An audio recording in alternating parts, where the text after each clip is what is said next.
I consider myself an environmentalist, and I think about the concept of expansion, and I think of it in terms of the expansion of the human population and what some would call the carrying capacity of this world that we live in, the Earth.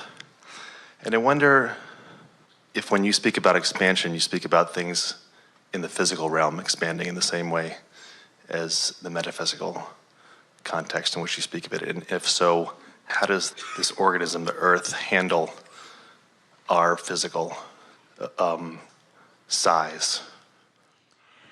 Well, you have to remember that every moment that you are deciphering your environment, you are radiating rockets of desire that are asking for improvement. So it may seem odd, but it would be accurate to say that in some cases, an expanded idea of improved life might be a diminishing of something. In other words, for example, let's say you have a disease in your body and you're wanting the absence of it. Well, the absence of it is the expansion of the idea and the expansion of the life experience, but it is a diminishing of the disease itself. You see what we're getting at? And so you don't need to worry about the balance or overpopulation, for example, of your planet, because if you were to begin to have more population than your planet could comfortably and joyously sustain, then many of you would begin to radiate rockets of desires that would ask for something different, and future generations would be adjusted accordingly. And so we like to say that you don't need to worry about those things because they're managed from a broader perspective. But we want to say, while they are managed from a broader perspective, meaning the decision to come forth is from broader perspective, it is certainly understood because of what you are emanating from your leading edge vantage point here and now. So it really is not something that you need worry about. The reason I ask is because we hear about things like global warming and so forth, that after a certain point in time, the ability to change the pattern no longer exists, and our ability to react and change our desires in order to prevent an impending problem would be too late. We understand human concern, and we also acknowledge that the concern is spoken from humans who have not managed to scrape enough dirt together to launch an Earth into orbit.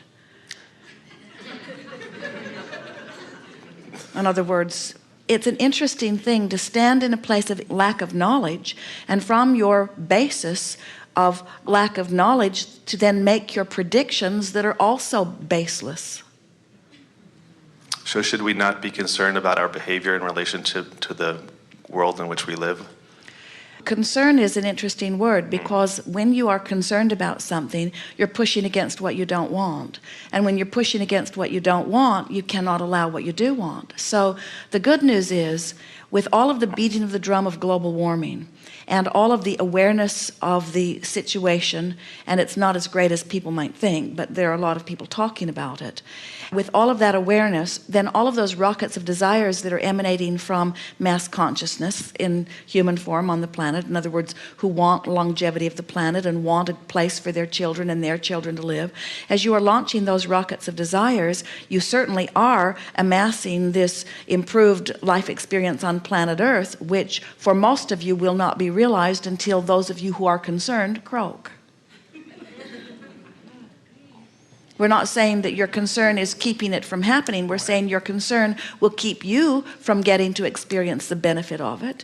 It's a funny thing. Jerry and Esther have been really enjoying this summer. It's been cooler everywhere they've been. Everywhere they've been. They have not had their air conditioners on in their bus while they're sitting in place or sleeping at night all this long summer. And they tease and say it must be about global warming. And they were visiting with a friend the other day who was talking about the cool in their area of San Antonio, how much cooler it has been there. And Jerry is teasing, "It must be about global warming." And she said, "Yes, I think that is the reason for it." And Jerry and Esther laughed because everything that's happening is now because of global warming.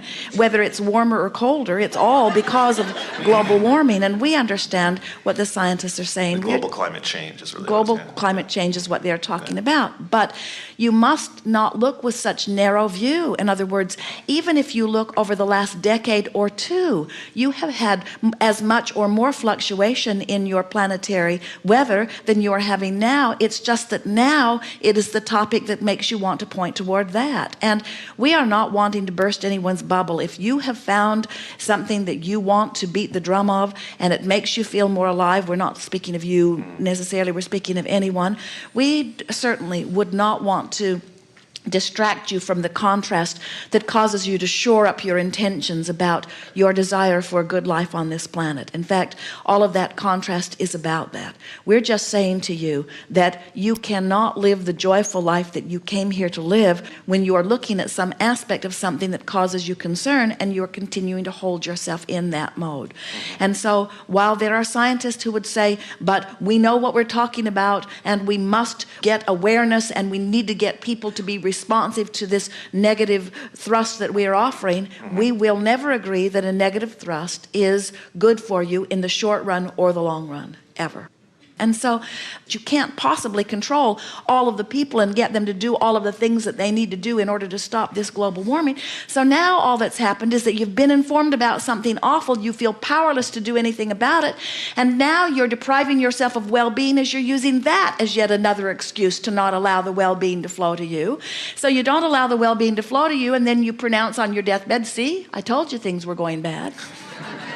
And so what we're saying is the premise that we would use if we were standing in any of your physical shoes, no matter what the concern is, whether it's financial, which feels more personal, like I can do something about it, or global, which feels so out of control that I don't know that there's that much that I can personally do about it. If you'll step back into a more general statement and reach for whatever thought that you can think that makes you feel better, you'll come into alignment. And this is the way we are soothing our physical friends who are in angst over the planet. You're not controlling your planet from your physical standpoint. It is being managed from a broader view. This Earth spins in its orbit in perfect proximity to other planets. You've got to understand that there's a bigger plan behind it than Congress. In other words, the well-being is huge in comparison. And so all of you can find whatever excuse you want to nitpick over things and use as your temporary excuse to not allow the well-being that is all queued up for you to be yours. But we promise you 5 years from now and 10 years from now and 20 years from now and 30 years from now, you'll look back on this impetus and you'll say, as you said about so many things like Y2K or the harmonic convergence or on it comes, every new prophet brings another thing for you to worry about. It was much to do about nothing again, you see. Again, and we're not trying to get you to be environmentally irresponsible. We're saying to all of you, it's not your environmental irresponsibility that's killing you off in great numbers. It's your vibrational irresponsibility. And so what's happening here with this global warming thing is that so many of you are using your desire to be responsible environmentally and you feel utterly out of control, and now you're not being vibrationally responsible to yourself. So you're using it as a reason to pull yourself apart. You are not better off beating the drum of global warming. You're better off beating it a little, which makes you know that you want to appreciate your planet and you want to do your part to care for it. You want to be considerate of other people around you. In other words, we're not for a moment suggesting that you should just go crazy. We're saying find personal alignment. And when you as an individual find personal alignment, you'll be inspired to the ideas that will allow the expansion.